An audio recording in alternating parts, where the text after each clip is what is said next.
Good morning to all of you students. Securities market operation, जिसमें कि आपका third unit चल रहा है। थर्ड यूनिट में लास्ट क्लास में जो हम लोगों ने टॉपिक डिस्कस किया था वो टॉपिक था आपका सेबी गाइडलाइंस फॉर रजिस्ट्रार और SEBI guidelines for registrar to an issue. Okay, both are the same concept. तो नेक्स्ट जो आपका थर्ड यूनिट में टॉपिक है वो है सेबी गाइडलाइंस फॉर अंडरराइटर्स। तो हिंदी में अंडरराइटर्स अभिगोपक मीन्स अभिगोपक के लिए सेबी के दिशा निर्देश। तो सेबी के लिए अंडरराइटर्स के लिए या अभिगोपक के लिए सेबी के क्या क्या गाइडलाइंस है, क्या क्या निर्देश है, आज की प्रेजेंट क्लास में हम लोग स्टार्ट करेंगे, डिस्कस करेंगे। Okay, so let's start the class. सबसे पहले तो आपको ये पता होना चाहिए कि हु इज़ अंडरराइटर। अंडरराइटर कौन है या फिर अंडरराइटर किसे कहते हैं। ओके, तो पहले हम लोग स्टार्ट करते हैं कि अंडरराइटर क्या है या अभिगोपक किसे कहते हैं, कौन होता है।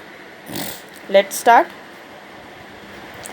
According to the rules of SEBI और Securities and exchange board of India, an underwriter is an authorized risk assessing entity that works for someone in exchange for some fee. तो अकॉर्डिंग टू द सेबी और securities and exchange board of India के rule के according underwriter कौन होता है। Underwriter एक authorised risk entity होती है, मीन्स एक आपकी जैसे कि इंस्टीट्यूशन होती है जो कि रिस्क को ऑथराइज करती है, मीन्स रिस्क को कवर अप करती है।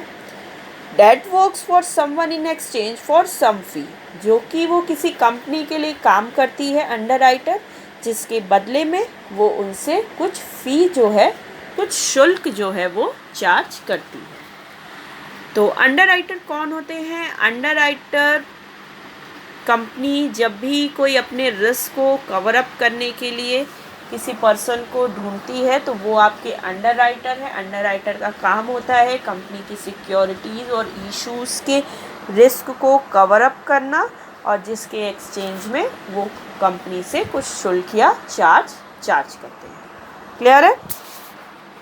The practice of underwriting is used in commercial insurance and investment banking industry. ये जो अंडरराइटिंग होती है ये आपकी यूज़ की जाती है कॉमर्शियल में भी, इंडस्ट्रियल में, इन्वेस्टमेंट बैंकिंग एंड इंश्योरेंस, सभी जगह आपकी अंडरराइटिंग जो ये कॉन्सेप्ट है यूज़ की जाती है, चाहे वो इंश्योरेंस कंपनी हो, इन्वेस्टमेंट बैंकिंग कंपनी हो, या फिर कॉमर्शियल सेक्टर हो, या फिर इंडस्ट्रीज हो। Okay, the underwriters assume and evaluate the risk involved in the planning and functioning of the other party. Underwriters का काम क्या होता है। अंडरराइटर्स का काम ही यही होता है कि जो भी पर्टिकुलर रिस्क है उसको वो एज्यूम करती है, इवेलुएट करती है, मीन्स जोखिम का मूल्यांकन करती है, और वो फंक्शन करती है दूसरे पार्टी के लिए, मीन्स अदर पार्टी के लिए वो कार्य करती है, क्योंकि उसका अपना कोई सिक्योरिटीज़ नहीं होती है। ठीक है, अंडरराइटर का काम ही होता है किसी दूसरी कंपनी के रिस्क को एज्यूम करना, उनको इवैल्यूएट करना, उनका मूल्यांकन करना और अदर पार्टी के लिए काम करना। क्लियर है। The guidelines for underwriters are prescribed under the securities and exchange board of India Underwriters Regulations 1993। Underwriters अभिगोपक के लिए सेबी ने कुछ गाइडलाइंस, कुछ दिशा निर्देश जारी किए हैं, जो कि securities and exchange board of India Underwriters Regulations 1993 के अकॉर्डिंग ये सारे आपके रूल्स एंड रेगुलेशन दिए हुए हैं। मीन्स कि किसी भी अंडरराइटर को सिक्योरिटीज़ मार्केट में डील करने के लिए या या फिर सिक्योरिटीज़ को, रिस्क को इवेलुएट और एज्यूम करने के लिए जब भी वो वर्क करते हैं, तो उनके लिए सेबी ने रेगुलेशंस 1993 के अकॉर्डिंग कुछ रूल्स एंड रेगुलेशंस इशू किए हैं। कुछ गाइडलाइंस जो है वो सेबी ने उनके लिए जारी की है।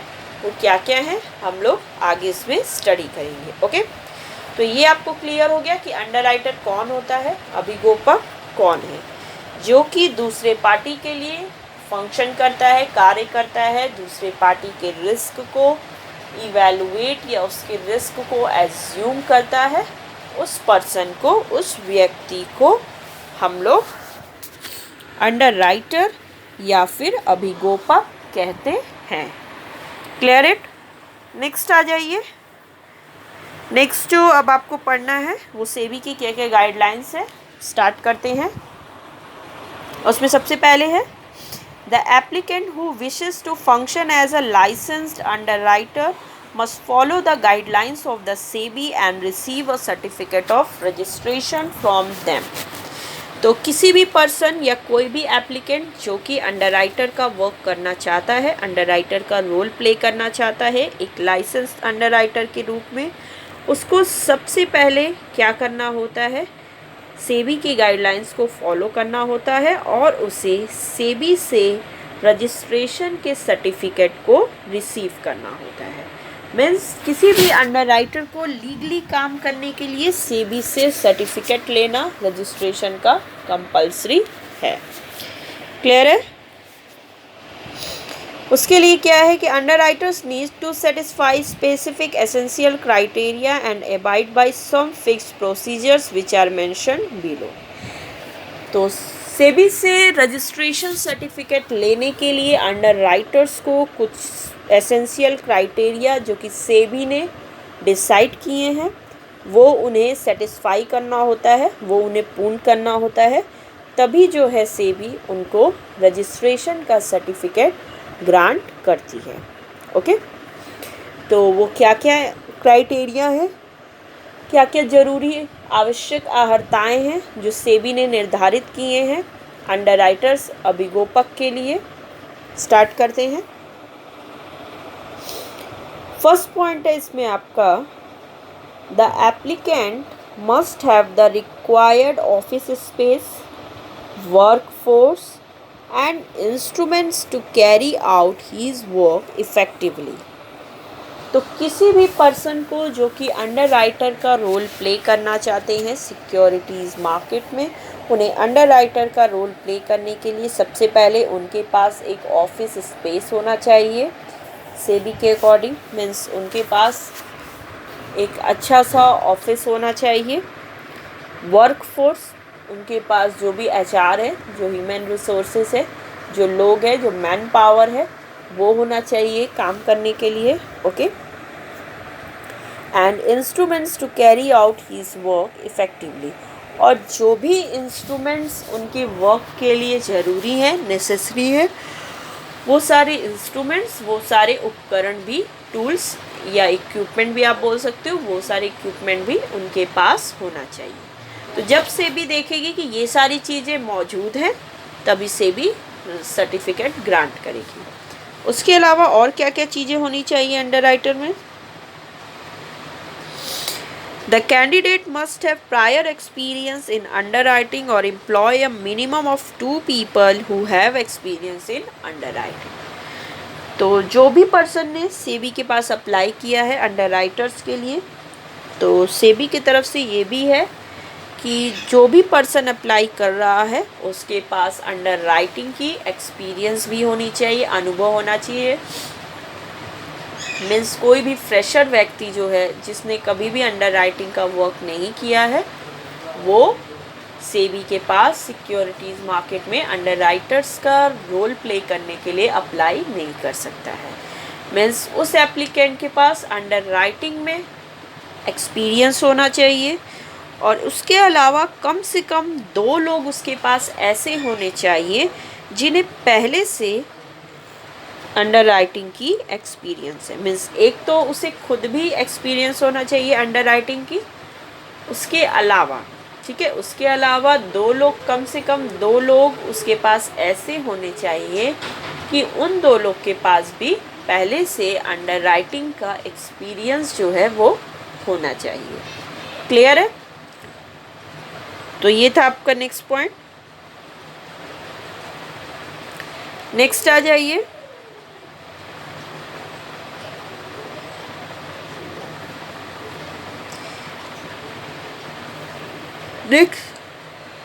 नेक्स्ट जो पॉइंट है वो है आपका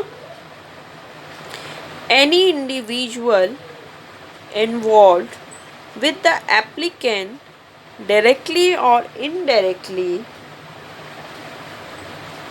any individual involved with the applicant directly or indirectly who has undergone any disciplinary action can't apply for underwriting।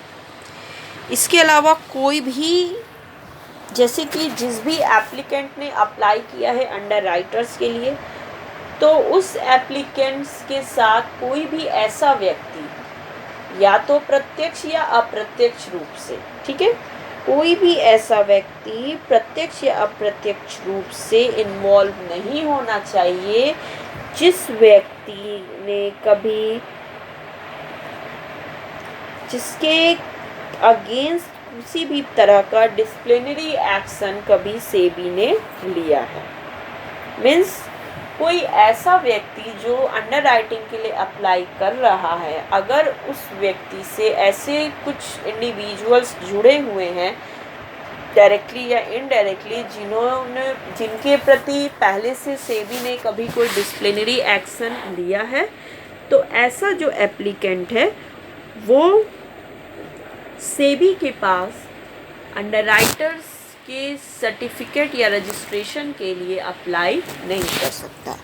ठीक है, फिर से एक बार बता देती हूँ। मीन्स जो भी एप्लीकेंट अप्लाई कर रहा है सेबी के पास, अगर उस व्यक्ति से कोई भी ऐसा इंडिविजुअल इन्वॉल्व हो जिसने कि डायरेक्टली या इनडायरेक्टली कभी उसके अगेंस्ट सेबी ने किसी भी प्रकार का कोई डिसिप्लिनरी एक्शन या फिर कोई चीज़ें उस पर ली है, तो ऐसा जो एप्लीकेंट है वो सेबी को अंडर राइटर्स के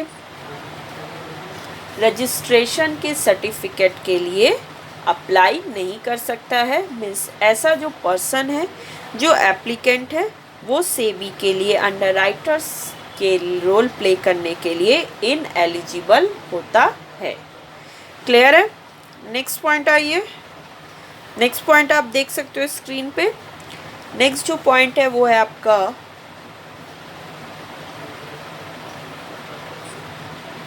पॉइंट है the applicant needs to fulfil the capital requirements as prescribed in regulation 7। उसके अलावा जिस भी एप्लीकेंट ने अप्लाई किया है वो कैपिटल रिक्वायरमेंट्स को फुलफिल करता हो, जो कि रेगुलेशन 7 में सेबी के जो अंडर राइटर्स के रूल्स रेगुलेशन है, उस रूल्स रेगुलेशन के रेगुलेशन 7 में जो भी कैपिटल रिक्वायरमेंट्स, जो भी पूंजी की आवश्यकता जो एप्लीकेंट के लिए डिसाइड की गई है, वो उसको फुलफिल करता हो, उसके पास उतना ही कैपिटल होना चाहिए, तब सेबी उसे सर्टिफिकेट ग्रांट करती है। ओके, नेक्स्ट पॉइंट आइए। नेक्स्ट जो पॉइंट है वो है आपका the applicant should have capital not less than net worth of ₹20 lakh. जो भी एप्लीकेंट अंडर राइटर्स के लिए अप्लाई करेगा, उस एप्लीकेंट के पास जो नेट वर्थ है उसकी वो 20 लाख से कम नहीं होना चाहिए। मीन्स जिस भी एप्लीकेंट ने सेबी के पास अंडर राइटर्स के लिए अप्लाई किया है, उस एप्लीकेंट का जो कैपिटल होगा वो 20 लाख से कम नहीं होना चाहिए। अगर 20 लाख से कम होगा तो ऐसे एप्लीकेंट को सेबी सर्टिफिकेट ग्रांट नहीं करेगी। ओके, क्लियर है? नेक्स्ट पॉइंट आइए।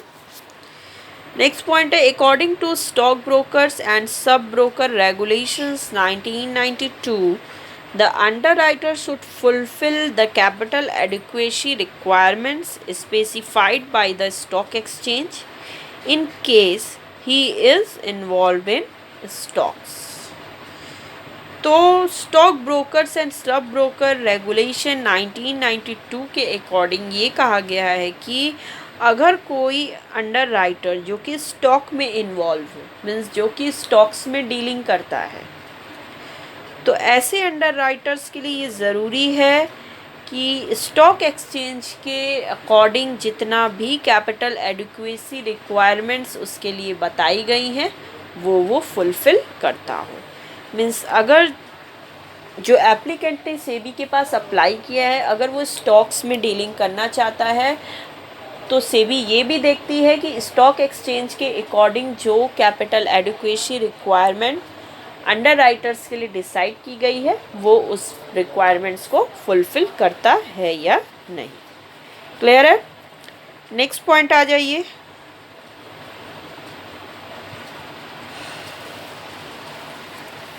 नेक्स्ट पॉइंट है the underwriters shall fulfil the securities and exchange board of India merchant banker regulations 1992 if he is involved with the banks।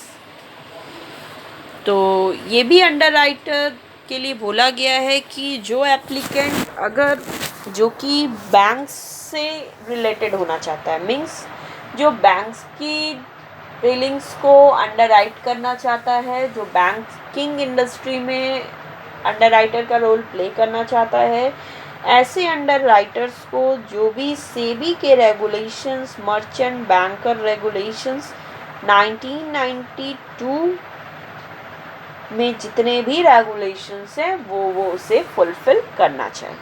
Okay, means जो underwriter है अगर वो banking sector में dealing करना चाहता है, रोल प्ले करना चाहता है, तो सेबी मर्चेंट बैंकर रेगुलेशन 1992 के अकॉर्डिंग जो भी चीज़ें बताई गई हैं वो उसे फुलफिल करता हो, तभी जो सेबी है उसे सर्टिफिकेट इशू करेगी। ओके, क्लियर है?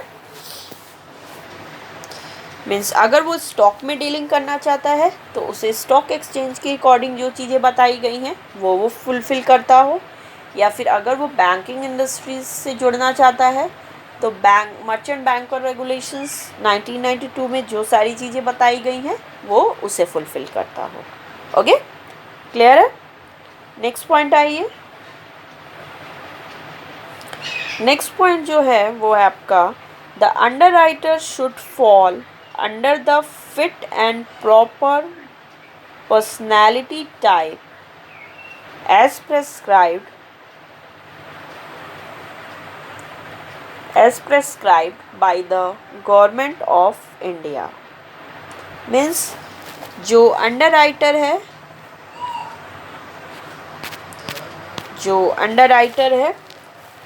उसे गवर्नमेंट ऑफ इंडिया, भारत सरकार के द्वारा जो भी चीज़ें प्रेस्क्राइब्ड की गई हैं पर्सनैलिटी के लिए कि वो फिट होना चाहिए, प्रॉपर होना चाहिए, वो भी वो फुलफ़िल करता हो।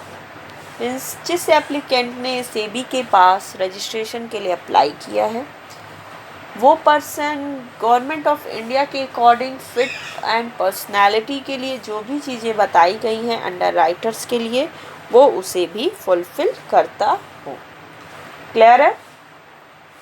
नेक्स्ट पॉइंट आइए। नेक्स्ट पॉइंट है आपका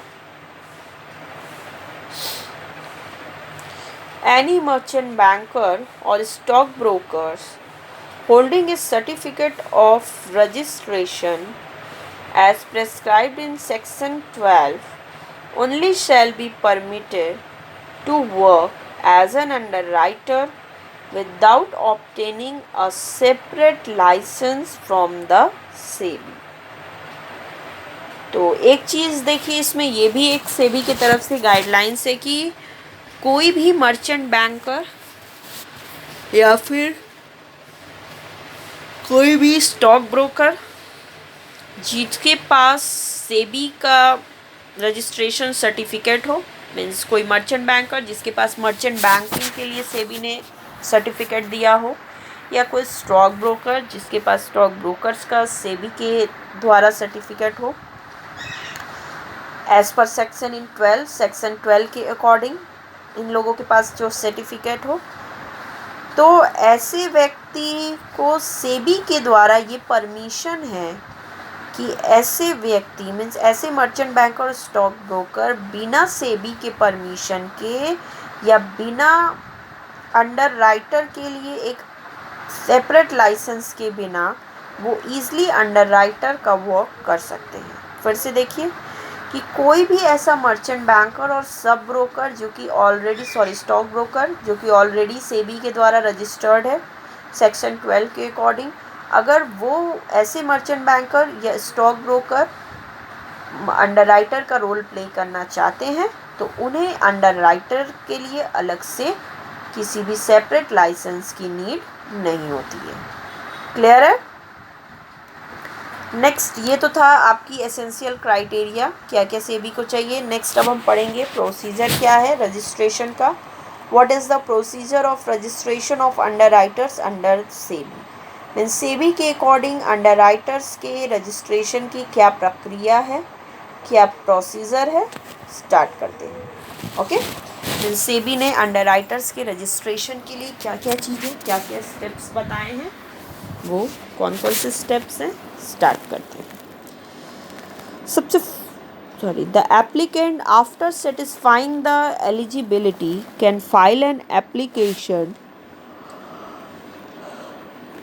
for obtaining registration to work as an underwriter. कोई भी व्यक्ति जो कि अंडर राइटर का रोल प्ले करना चाहता है और जितने भी क्राइटेरिया मैंने अभी बताए हैं, अगर वो सारे क्राइटेरिया को फुलफ़िल करता हो, मीन्स वो सारी एलिजिबिलिटी को सेटिस्फाई करता हो, तो ऐसा व्यक्ति सेबी के पास रजिस्ट्रेशन सर्टिफिकेट रिसीव करने के लिए एक एप्लीकेशन फाइल कर सकता है। ओके, मीन्स ऐसा व्यक्ति जो कि एसेंशियल क्राइटेरिया को फुलफ़िल करता हो वो ईज़िली सेबी के पास रजिस्ट्रेशन के लिए एप्लीकेशन दे सकता है। The applicant has to fill out form A from the link. और ऐसा जो एप्लीकेंट होगा उसे फॉर्म ए भरना होता है। मीन्स जब भी कोई अंडर राइटर के लिए एप्लीकेशन अप्लाई करता है तो उसे सबसे पहले एक फॉर्म ए जो सेबी द्वारा प्रेस्क्राइब्ड है उसे वो फुलफ़िल करना होता है। क्लियर है? नेक्स्ट, अब उसमें क्या क्या चीज़ें हैं रजिस्ट्रेशन के, स्टार्ट करते हैं। If the board finds everything to be fit and proper, it shall inform the applicant and then grant certificate of registration to the underwriter in form B. यदि सेबी को ऐसा लगता है कि सारी चीज़ें ठीक हैं, सही है, प्रॉपर हैं, फिट हैं, तो सेबी एप्लीकेंट जिसने अप्लाई किया था अंडर राइटर्स के लिए उनको इन्फॉर्म करती है और ऐसे व्यक्ति को अंडर राइटर को सेबी फॉर्म बी के अकॉर्डिंग रजिस्ट्रेशन का जो सर्टिफिकेट होता है वो ग्रांट कर देती है। मीन्स जब वो व्यक्ति सारी चीज़ों एसेंशियल क्राइटेरिया को फुलफ़िल करता हो और उसने फॉर्म ए के थ्रू सेबी को अप्लाई किया हो, तो सेबी भी जब देखती है कि सारी चीज़ें सही हैं तो सेबी उसे फॉर्म बी के अकॉर्डिंग सर्टिफिकेट ग्रांट कर देती है। क्लियर है?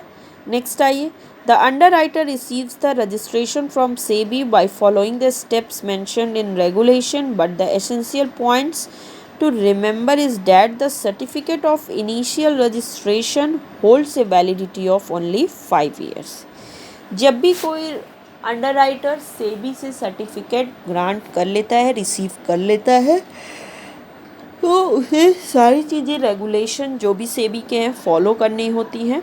बट सबसे जो एसेंशियल पॉइंट है यहाँ पर ये ध्यान देने की बात है कि सबसे पहले उसे इनिशियल रजिस्ट्रेशन ग्रांट किया जाता है और ये जो इनिशियल रजिस्ट्रेशन सर्टिफिकेट होता है इसकी वैलिडिटी ओनली 5 ईयर्स के लिए होती है। मीन्स ये जो इनिशियल सर्टिफिकेट होगा इसकी वैलिडिटी 5 साल के लिए होगी। पहले सेबी 5 साल के लिए सर्टिफिकेट ग्रांट करती है। अगर सेबी इसे एक्सटेंड करना चाहती है या अगर आप रिन्यूअल कराना चाहते हो तो फिर आप इसे रिन्यू करा सकते हो।